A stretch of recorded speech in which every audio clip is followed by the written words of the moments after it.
Okay, so yes, thank you for the introduction, and I am going to talk to you today about some work that I've done with shift workers living with type 2 diabetes.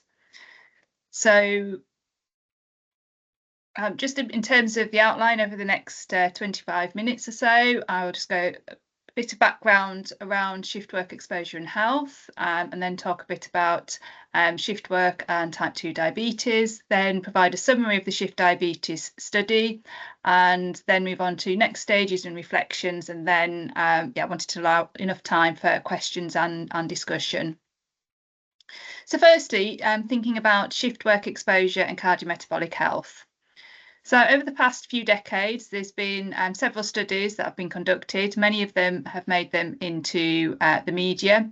A lot of them are around body weight, type 2 diabetes and cardiovascular disease. And as a dietitian, these are conditions that I'm interested in and interested in how diet can contribute to these conditions and also be involved in the management.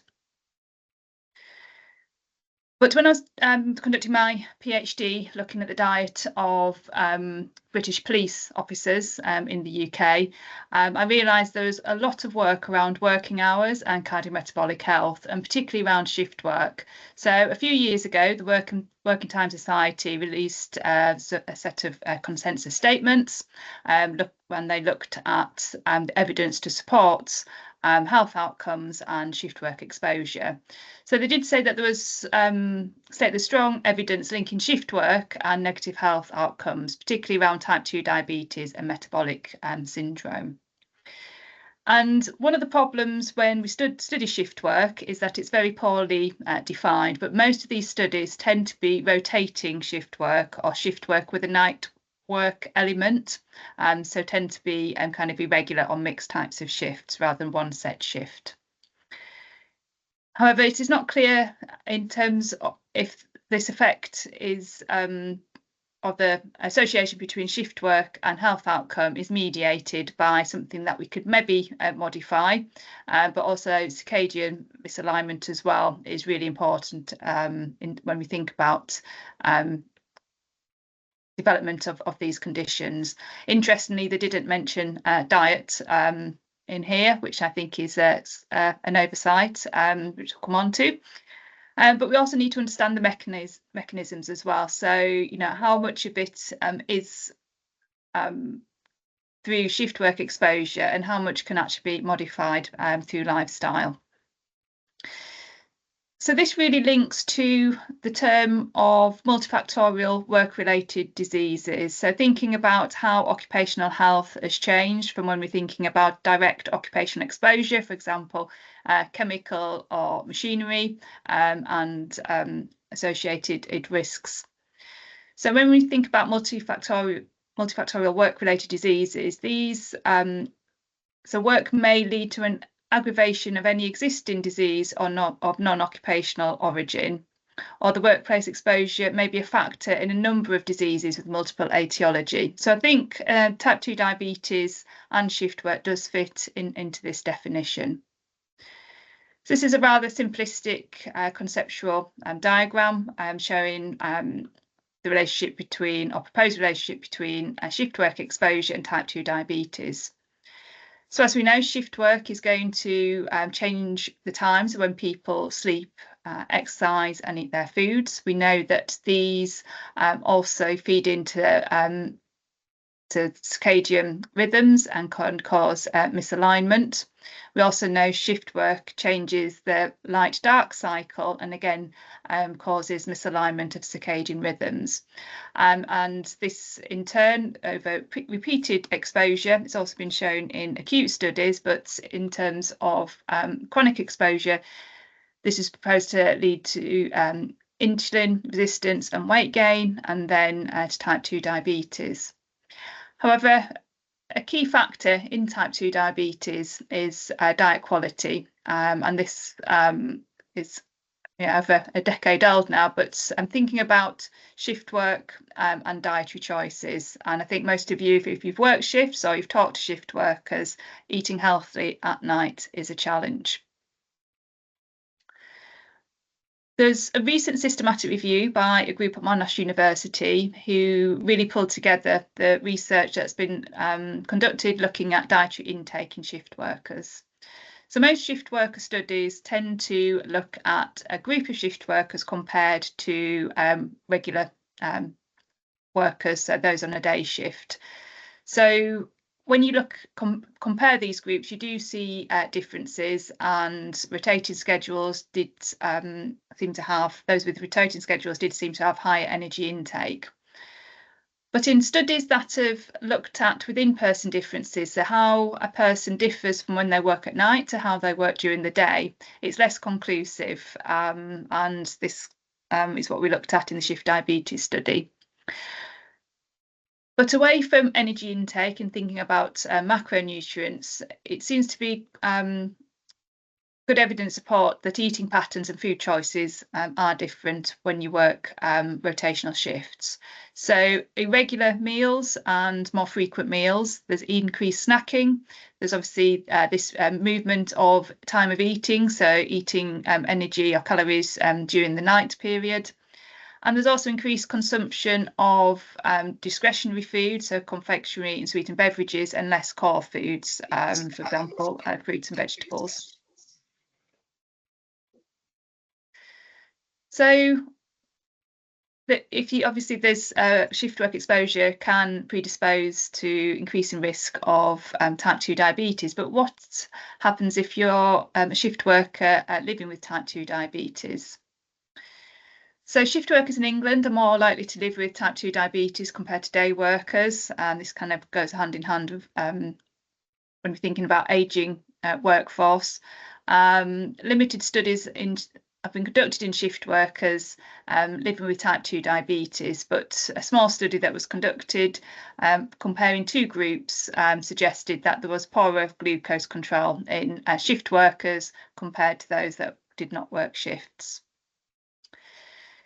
So this is interesting because obviously we've come back to the conceptual flow diagram, but there's quite a lot of research that's looked at people living with type 2 diabetes and circadian disruption. So potentially having type 2 diabetes and being exposed to shift work is a double whammy in terms of potential glucose management, and then thinking about future complications, although there's been no studies that have confirmed this.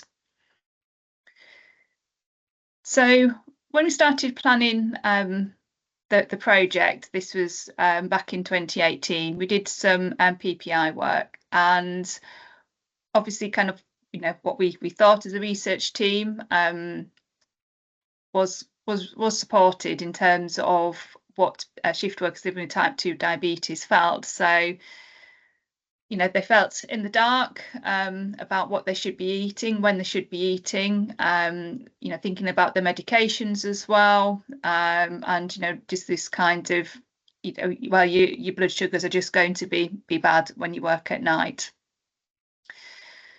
So this led to the Shift Diabetes study, and it was funded by Diabetes UK. So this was a mixed methods exploratory study. So what we wanted to look at is how blood glucose differed within a person when they work across different types of shift. How does dietary intake look when you map across different types of shifts in the same individual?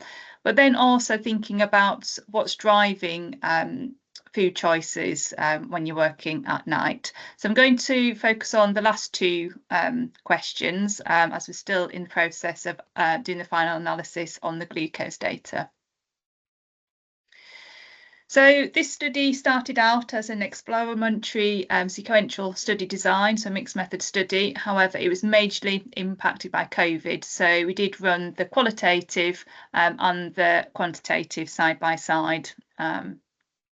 So in terms of the behavioural qualitative work, we conducted semi-structured interviews which aimed to identify the influences on diet behaviours during shift work.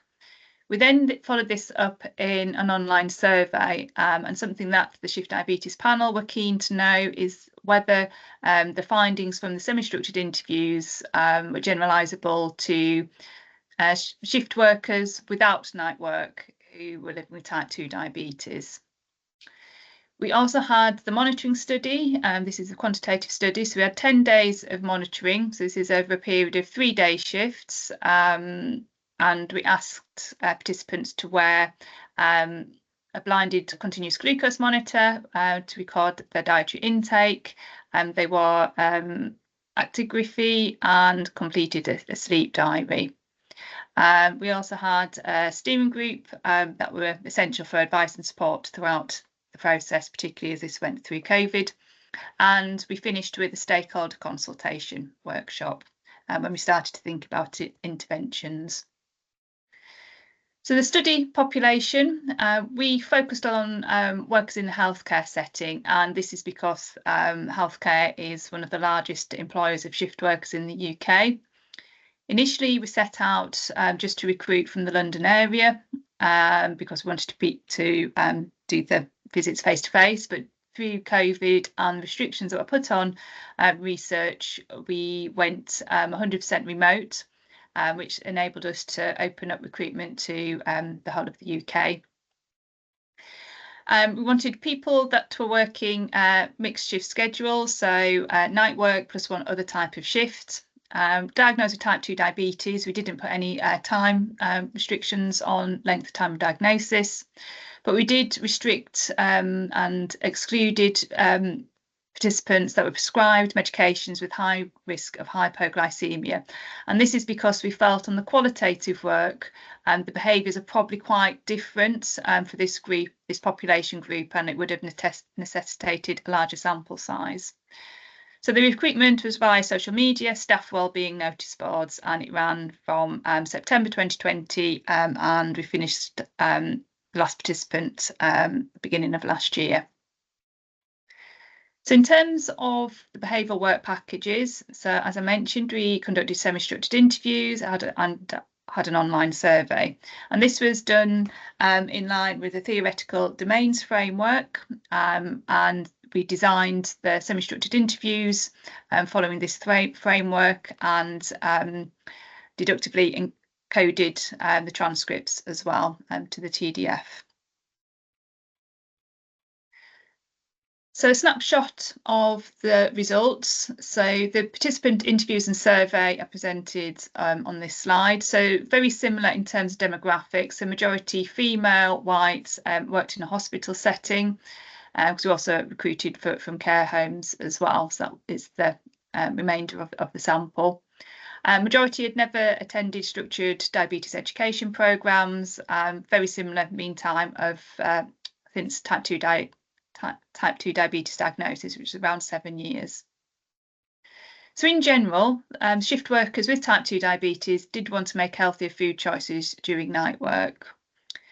However, there were 4 domains that came out as being, we felt, important drivers of behaviour. The first was around barriers. So environmental context and resources was consistently seen as a barrier, and this relates to the availability of food, so the physical availability of food during night shifts, the cost of food seen as too expensive, and the time. So this is the time to, if there is any on-site locations, time to get to the food or time to actually take a break. Emotion was also seen as a barrier, so thinking about eating or making poor food choices in response to cravings during the night, stress and also tiredness. There were a couple of domains that were mixed, so could act as a barrier and enabler. So, for example, this need to maintain energy on the night shift. So some participants talked about seeking out kind of complex carbohydrates or foods that they knew that were going to sustain them, while others felt they really needed just this quick fix of high sugar and caffeine. Behavioural regulation as well seemed to be mixed. So planning and taking your own food could lead to healthy food choices, but also due to time constraints could lead to more reliance on convenience foods, which tended to be less healthy. But eating to a fixed routine was seen as an enabler, and this probably comes back to when we think about time. So the survey supported the interview findings, but it also suggested that the influences are important to employees with type 2 diabetes who do not have a night shift but work other types of shifts. And moving on to the observational study. So there's a couple of things that I highlight about this study, because I think they're important challenges that we didn't really consider when we started the study. So the challenge of the rota. So obviously when you study some industries, maybe manufacturing, you have very, you have a rotating shift schedule, whereas shift work within healthcare tends to be very irregular. And I think this was maybe worse during COVID, but I think due to staff shortages, I still think it is probably similar. So on the left-hand side, I've got a snapshot of different participants with the types of work activities. So they could be starting a night shift, ending a night shift, having a day off. The dark colours are where you've kind of got the back-to-back night shifts, or you could have a day shift. So we had frequent challenges of short notice rota changes, so getting people set up to start the study, and obviously due to unforeseen circumstances, they couldn't work the shifts that we thought they were going to work, and also the short notice impact of sickness as well. That was particularly true during COVID. The other interesting part of thinking about how we measure shift work and shift worker behaviour is thinking about the behavioural aspects of a day. So when we look at a lot of research, when we're looking at temporal changes, we may be looking at midnight to midnight, so thinking about a calendar day. So obviously this, on the left-hand side, you've got the different scenarios that a shift worker could be undertaking if we take a midnight to midnight approach. But we were really interested in what was happening around a work shift. So we have conducted the analysis using a method that was previously used in police force employees in the US that were looking at dietary behaviour in shift workers. So what we have done is taken the period between the main sleep, so waking up, and the wake up period. So a complete cycle that includes a main sleep period. And from looking at a day this way, you can have somebody who's working a night shift, a day shift. They could have a day off, or they could have a rest after night shift. So this is where a night shift ends and no other shift starts within 18 hours. So in terms of the monitoring study, so we had 37 participants complete. This was a lot lower than we had planned, but as I said, it was majorly impacted by COVID. So again, predominantly white female in a hospital setting. However, slightly shorter diagnosis of type 2 diabetes, and around 15 years working shifts. So overall, looking at the diet quality, so this is just a snapshot. This is based on the whole monitoring period. So on the right-hand side, you see the percentage of the participants that are meeting with the UK within guidelines. Majority of them are slightly worse than the general population, but it's particularly bad for fruit and vegetable intake, and this is supported by other studies in shift workers. So only over 5% meet the guidelines, whereas in the general population it's about a third. In terms of differences between types of shifts, there's more high sugar foods and more caffeine when people were working a night shift, but really the main changes, or the main differences we saw, were around eating patterns. So this table shows you the different variables we looked at in terms of eating patterns. So the first one is the day type duration. So as I said to you, that this can be a variable length. That's wake up to wake up period. So on the day off, you can see, and the day shift, it's around 24 hours. But if you look on the night shift, this is over the 24-hour period, and it's much shorter with the rest after night shift. Shift length tends to be longer at night, so just over 12 hours compared to 11. And the time awake, again, as you'd expect if you're working a longer shift, then you're awake a longer period. And also the eating window. So this is the time from your first energy intake to your last energy intake.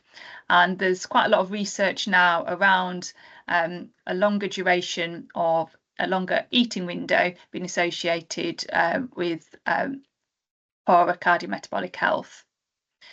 We also saw a high number of eating occasions on night shift. However, the number of eating occasions at work were similar between night and day shift. So one of the most interesting findings, just kind of thinking about studying shift work, is this expanding and contraction of actually a day when you're actually working a night shift. So in summary, this has been published, so I don't expect you to read through the paper, but it's just to illustrate what we've done in terms of the qualitative study. So we mapped the findings from the qualitative study to the potential behaviour change techniques, and came up with 4 proposed interventions. So one around education and healthcare support, one around biofeedback and self-monitoring, and then it probably should be at the top, but increasing the availability and access to food at night. So we combined the 2 educational intervention ideas into one, but we presented these 3 potential interventions at a stakeholder consultation workshop, which included catering dietitians, diabetes healthcare practitioners, and also people living with type 2 diabetes who were working shift or had previously worked shifts. So we asked attendees to assess the interventions using the APEASE criteria. So in terms of the consensus support, so I think it's not going to be a surprise, but we need to think about multi-level interventions in hospital staff or healthcare staff. And the priority areas to address, definitely the 24/7 food environment, thinking about more shift work inclusive approaches to research. In nutritional research, we tend to have shift workers as an exclusion criteria for quite a lot of our studies, and I think it is the same in pharma studies, so this is something we need to think about.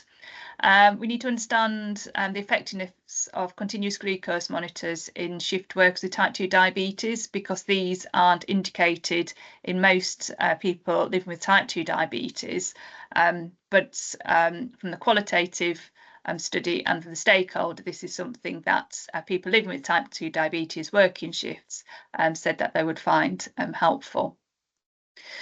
So just bringing things together. So shift workers living with type 2 diabetes, so they do have a generally poor diet quality, and it does seem to be a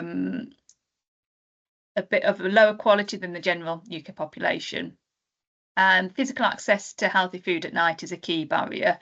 And we need to think about food interventions for all shift working staff. So we have got in the pipeline a survey that we're going to send out to people who are involved in food provision to night workers within the healthcare sector, to find out what the barriers are, and also if we can find some examples of good practice. I think these irregular day durations and this variability in eating occasions and eating windows, this is something we're going to do some more analysis around, but I think this is something really important to think about when we are studying shift workers.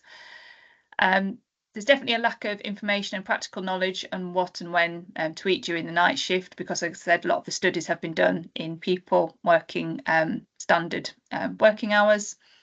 And we need some evidence-based guidelines, because a lot of dietitians also the dietitians that were involved in the stakeholder group, they just said it is really hard to give practical guidelines without some more consistent evidence base. So in terms of the next stages, so we have got some of the analyses to complete. So this is around the continuous glucose monitoring data, and then thinking about intervention development and feasibility, so the interventions to take forward to test. So in terms of reflections, I think shift work impacts diet quality, and this could contribute to health outcomes, and it could be particularly important to employees living with type 2 diabetes. The environment, it will be key to address, but this needs higher stakeholder agreement, especially when we're thinking about provision of food on site during the night. Shift workers are a very challenging population group. I think PPI engagement was essential in this, but I think, again, going forward, I think it's really kind of thinking about different occupational groups and making sure that if you're designing shift work, it's to speak to shift workers that work within that specific occupation. So just a thank you to obviously the funders and co-investigators and researchers that have worked on this study. Just like to thank you very much, and I'm going to stop sharing for this luncheon.